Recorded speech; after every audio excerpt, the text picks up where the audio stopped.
사도신경으로 신앙고백 함께 하시겠습니다. 나는 전능하신 아버지 하나님 천지의 창조주를 믿습니다. 나는 그의 유일하신 아들 우리 주 예수 그리스도를 믿습니다.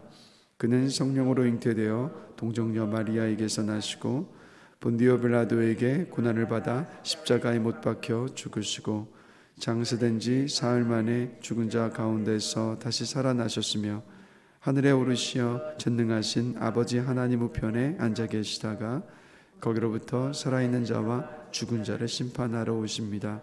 나는 성령을 믿으며 거룩한 공교회와 성도의 교제와 죄를 용서받는 것과 몸의 부활과 영생을 믿습니다. 아멘. 네, 오늘 함께 보실 말씀은 마태복음 6장 19절부터 24절까지 말씀입니다. 마태복음 6장 19절부터 24절까지 말씀 함께 보시겠습니다. 마태복음 6장 19절부터 24절까지 말씀입니다. 우리 다 같이 한 목소리로 같이 읽겠습니다. 너희를 위하여 보물을 땅에 쌓아두지 말라. 거기는 좀과 동록이 해하며 도둑이 구멍을 뚫고 도둑질하느니라. 오직 너희를 위하여 보물을 하늘에 쌓아두라. 거기는 좀이나 동록이 해하지 못하며 도둑이 구멍을 뚫지도 못하고 도둑질도 못하느니라. 내 보물 있는 그곳에는 내 마음도 있느니라. 눈은 몸의 등불이니 그러므로 내 눈이 성하면 온 몸이 밝을 것이요 눈이 나쁘면 온 몸이 어두울 것이니 그러므로 내게 있는 빛이 어두우면 그 어둠이 얼마나 더하겠느냐. 한 사람이 두 주인을 섬기지 못할 것이니 혹 이를 미워하고 저를 사랑하거나 혹 이를 중히 여기고 저를 경히 여김이라. 너희가 하나님과 재물을 겸하여 섬기지 못하느니라. 아멘. 예수님께서 그 외식하는 삶에 대해서 계속해서 말씀을 하고 계셨는데 그러면서 오늘 이 본문의 말씀도 사실은요 이 외식하는 삶에 대한 말씀의 연장선상 속에 있습니다. 마가복음 7장을 보면 당시의 바리새인들과 서기관들은 내 부모를 공경하라는 10계명의 이 계명, 5계명이죠. 이 말씀을 지켜야 한다고 이스라엘 백성들을 가르쳤습니다. 그래서 겉으로 보면 정말 자신들의 이 가르침대로 사는 것 같아 보였습니다.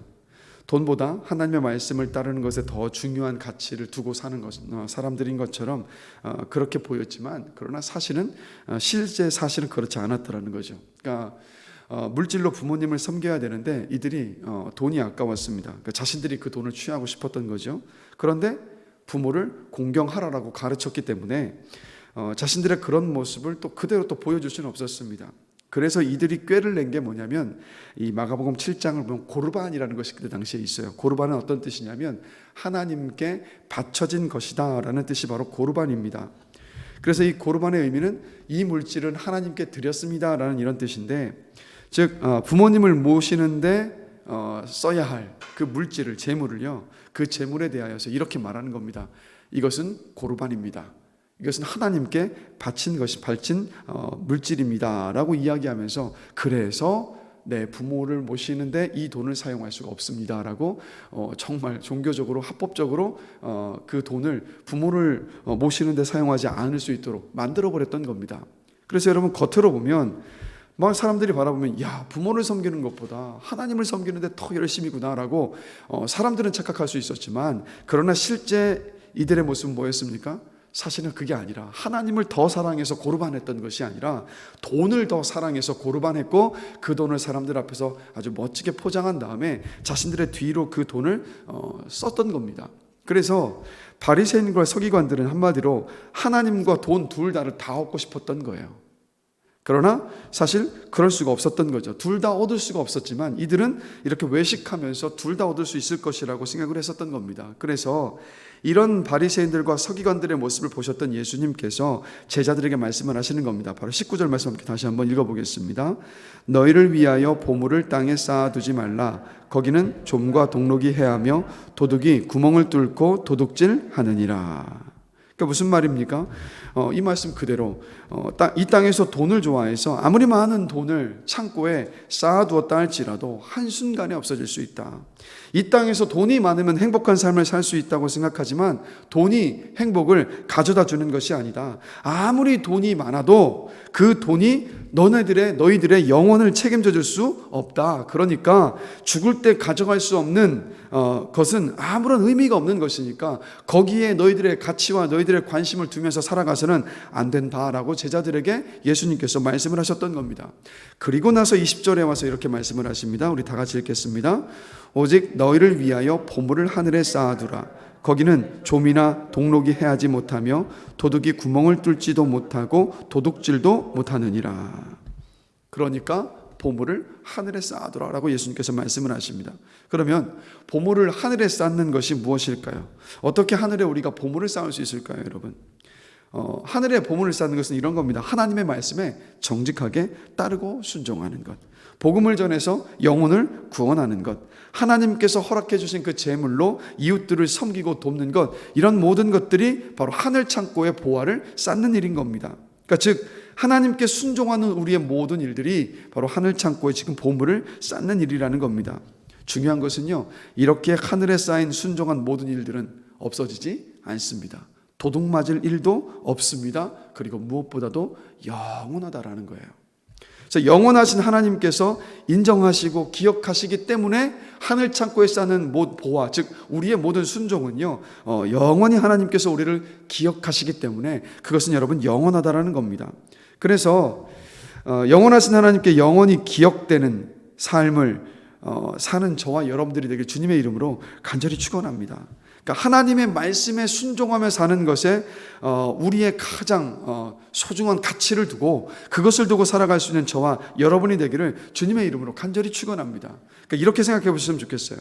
이 땅에서 100년 남짓 사는 삶을 부자로 사시겠습니까? 아니면 하나님 앞에서 그 영원한 하나님의 나라에서 부자로 사시겠습니까? 진짜 지혜로운 사람은요, 영혼에 투자하는 사람이 정말 지혜로운 사람입니다. 그러니까 저는 늘 생각하는 게 지금 이 땅을 살면서는 하나님 아버지 앞에 서서 그 다음에 누리게 될 그 영원한 삶이라는 것에 대해서 사실 우리가 지금 유한한 육신을 안고 있기 때문에 감이 잡히질 않지 않습니까? 그런데 감이 안 잡힌다고 해서 그것이 없는 것이 아니니까 말씀이 계속해서 끊임없이 이야기하고 있으니까 저와 여러분들이 정말 지혜로운 사람이 되었으면 좋겠어요. 정말 지혜로운 사람이 누구냐면 영혼의 삶에 투자하는 사람이요, 하늘 창고에 보화를 쌓는 사람. 그래서 저와 여러분들이 정말 이런 지혜로운 자가 되어서 이 육신의 옷을 입고 살아가는 이 삶 속에서 정말 그때에 투자하는, 그러니까 하나님의 말씀 앞에 순종해서 영원한 하나님의 나라, 영원의 삶을 투자할 수 있는 저와 여러분이 되길 다시 한번 주님의 이름으로 간절히 축원합니다. 자, 그러시면서 예수님께서 21절에 와서 이렇게 말씀하시죠. 내 보물이 있는 그곳에는 내 마음도 있느니라. 그러니까 우리가 가장 소중하게 여기는 것이 있으면 늘 그것에 마음을 둔다라는 거죠. 그러니까 이 말씀을 하시는 이유는 정말 너희의 소중한 마음을 두는 것이 바로 하나님이기를 원한다, 말씀이기를 원한다라고 주님께서 말씀을 하고 계시는 겁니다. 그럼 한번 제가 여러분 이걸 두고 한번 우리 생각해 봤으면 좋겠습니다. 여러분의 보물은 요즘 무엇입니까? 여러분 인생의 보물은 어떤 것입니까? 아침에 눈을 뜨자마자 생각이 나는 그것, 하루 종일 지내면서 무의식적으로 계속해서 떠올리면서 생각하는 그것, 다른 사람들과 만나서 교제하며 대화를 할 때도 빼먹지 않고 어쨌든 반드시 한 번이라도 언급을 하는 그것, 그리고 내 시간과 생각을 다 쏟아붓는 그것, 그리고 이것만 있다면 내가 정말 행복해질 텐데라고 생각하고 바라는 그것이 지금 우리 삶의 보물입니다. 그러면 다시 한번 질문 드릴게요. 그 보물이 있는 곳에 우리의 마음이 있는데 여러분의 보물은 무엇입니까?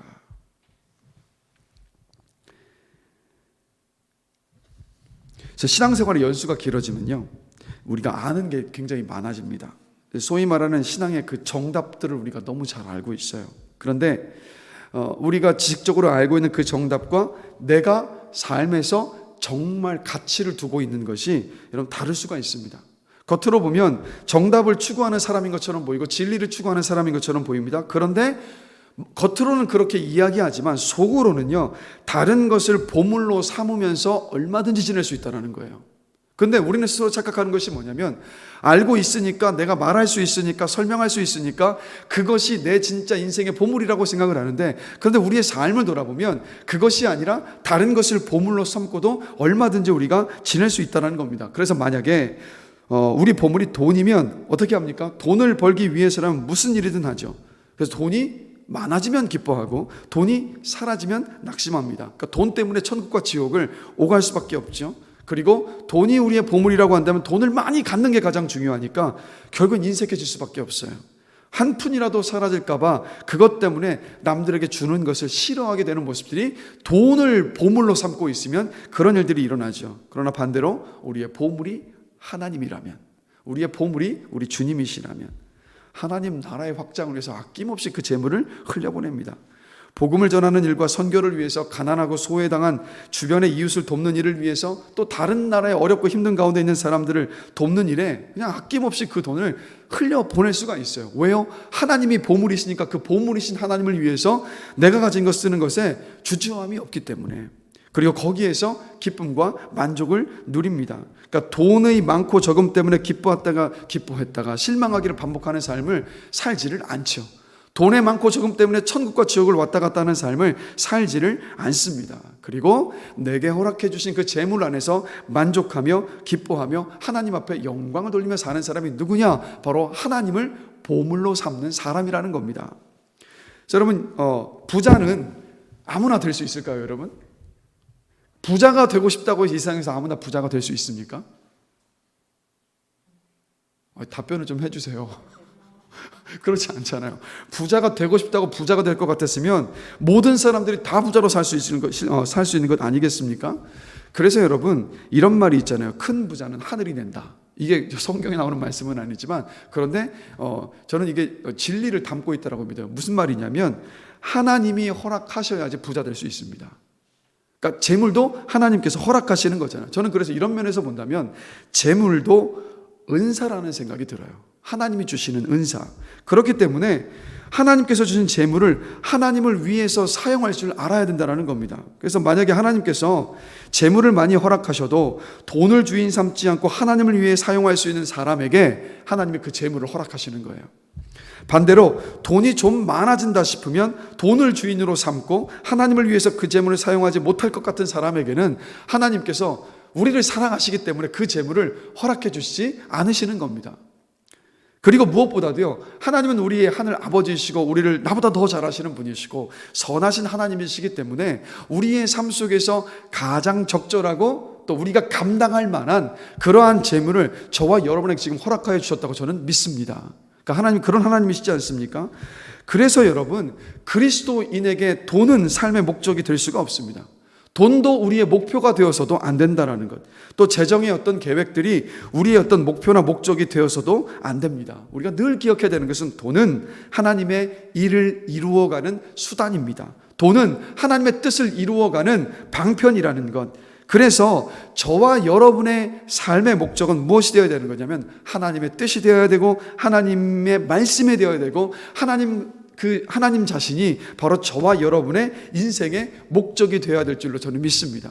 그러니까 하나님께 초점을 두고 살아가는 그런 인생이 되어야 된다는 거죠. 그리고 영혼 구원을 위해서 복음을 전하는 것, 그것이 저와 여러분의 평생의 삶 가운데 삶의 목적이 되어야 되는 줄로 저는 믿습니다.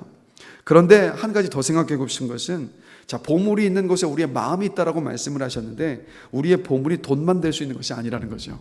그렇죠? 돈만 우리의 보물이 될 수 있는 것이 아니라 모든 것이 보물이 될 수 있어요. 이 세상의 모든 것이. 근데 여러분 쉽게 점검해 볼 수 있습니다. 내 삶의 우선순위가 어디 있는가를 보면 알 수 있어요. 그래서 만약에 어떤 것을 위해서 예배를 양보하거나 말씀을 가지치거나 기도하는 시간을 가지쳐버리거나 한다면 여러분 그게 우리 인생의 보물인 겁니다. 하나님의 자리를 차지하고 있는 거예요. 근데 이것이 돈 외에 다 될 수 있어요. 건강도 될 수 있고요, 지식이 될 수도 있고요, 배우자가 될 수도 있고요, 취미 생활이 될 수도 있고요, 명예가 될 수도 있고, 권력이 될 수도 있고, 로맨스가 될 수도 있습니다.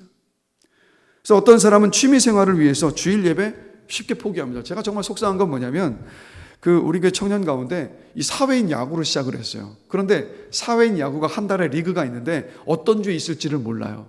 근데 그 사회인 야구 리그가 있는 그 날이면 그냥 주저하지 않고 주일 예배 오지를 않아요.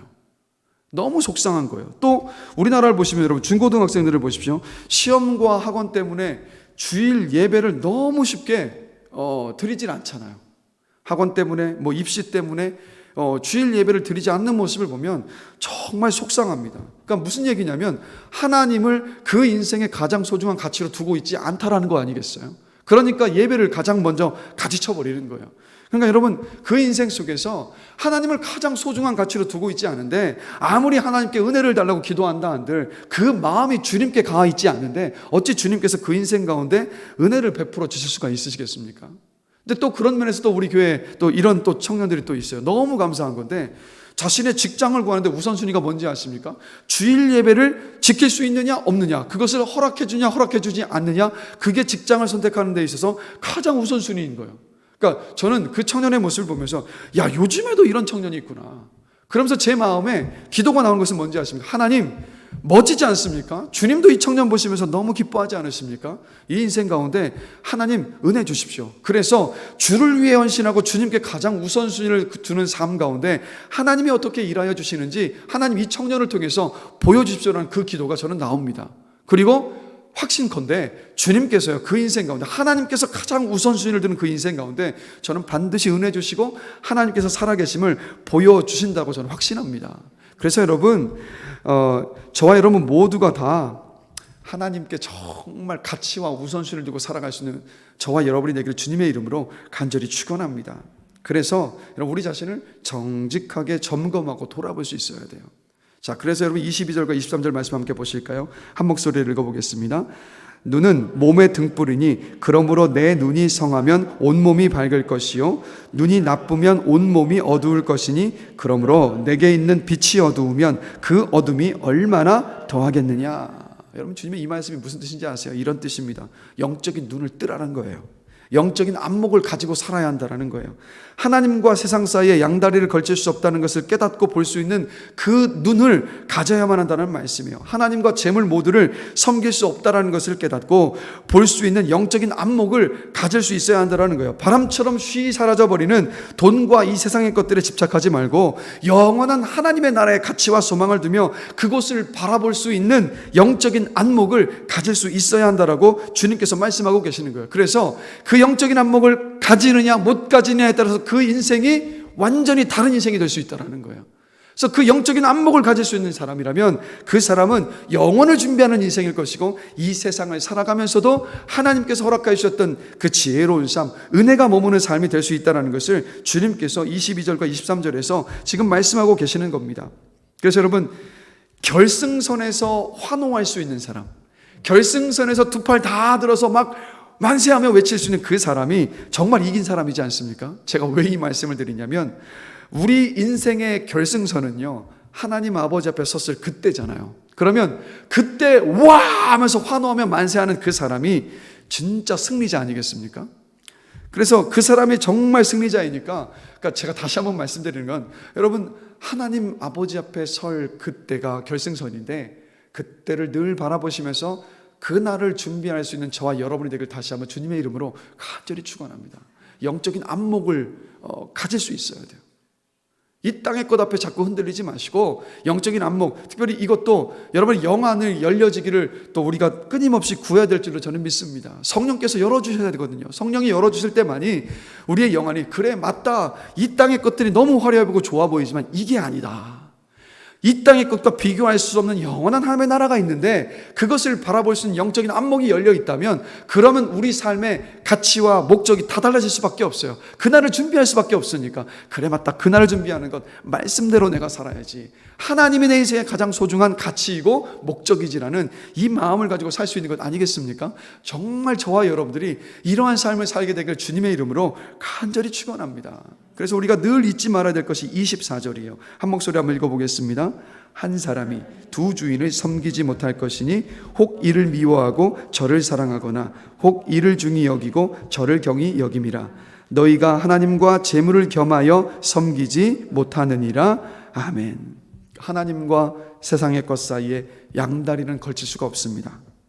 둘 중에 하나라는 거예요. 저도 한번 생각해 보니까 하나님과 다른 것도 다 겸하여 사랑할 수 있는가 돌아보면 그렇지 않더라고요. 뭐 작은 어떤 물질이 됐든 나의 어떤 뭐 관심사가 되었든 보니까 사람의 특징은 뭐냐면 내 마음을 쏟아붓는 그것에 그냥 올인하는 경우가 다 많아요. 정말 많지 않습니까? 우리는 마음에 바라는 것을 위해서는 수단과 방법을 다 가리지 않잖아요.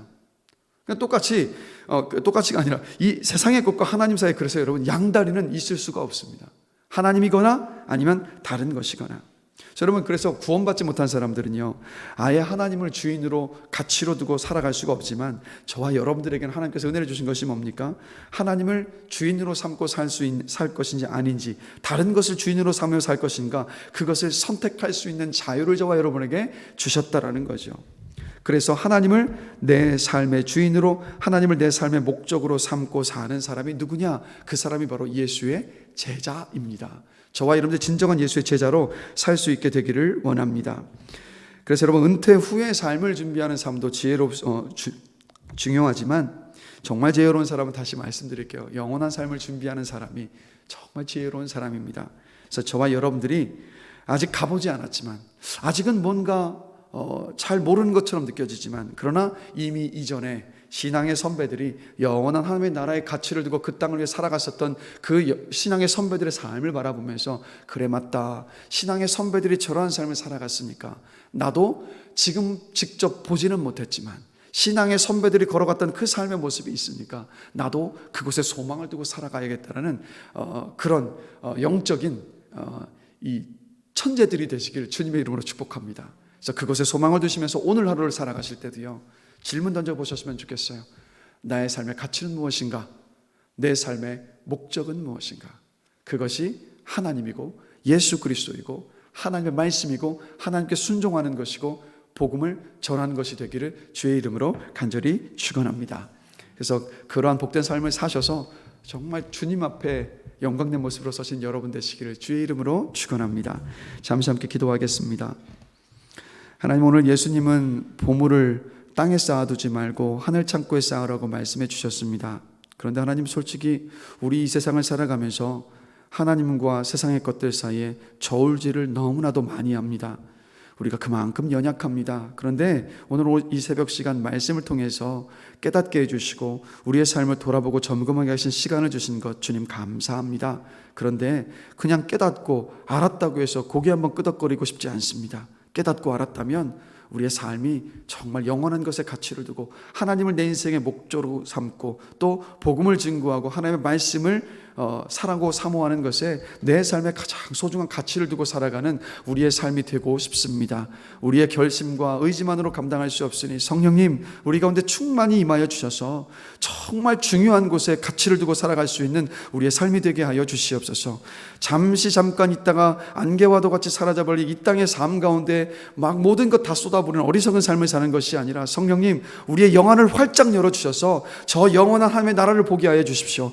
하나님의 그 가치를 두고 살아가는 그 삶의 풍성한 그 삶의 모습들을 우리가 바라보면서 정말 주의 말씀 앞에 순종하며 살아갈 수 있는 우리의 삶이 되어지기를 원합니다. 이 시간도 성령의 충만함과 도움심을 구하며 나아갈 때 성령께서 우리 가운데 일하여 주셔서 정말 그 삶을 살아가게 하여 주실 줄로 믿습니다. 하나님의 내 인생의 목적이 되고 하나님의 말씀에 순종하는 것이 내 인생의 가장 귀한 목표가 되고 주의 복음을 증거하며 주의 영광 위에 살아갈 수 있는 우리의 삶이 될 수 있도록 주님 역사하여 주시옵소서. 이 새벽 시간을 깨워서 주 옆에 나와서 기도하는 우리 사랑하는 모든 성도들에게 하나님, 이 시간 기도함으로 나아갈 때 주님께서 응답하여 주시는 놀라운 그 은혜를 부어주실 줄로 믿습니다.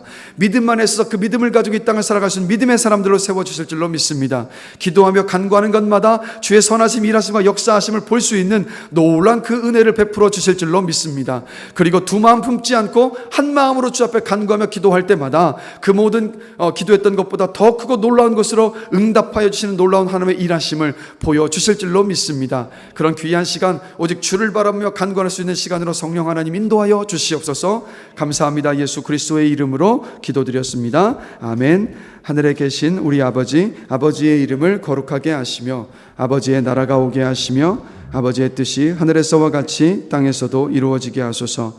오늘 우리에게 일용할 양식을 주시고 우리가 우리에게 잘못한 사람을 용서하여 준 것 같이 우리 죄를 용서하여 주시고 우리를 시험에 빠지지 않게 하시고 악에서 구하소서. 나라와 권능과 영광이 영원히 아버지의 것입니다. 아멘.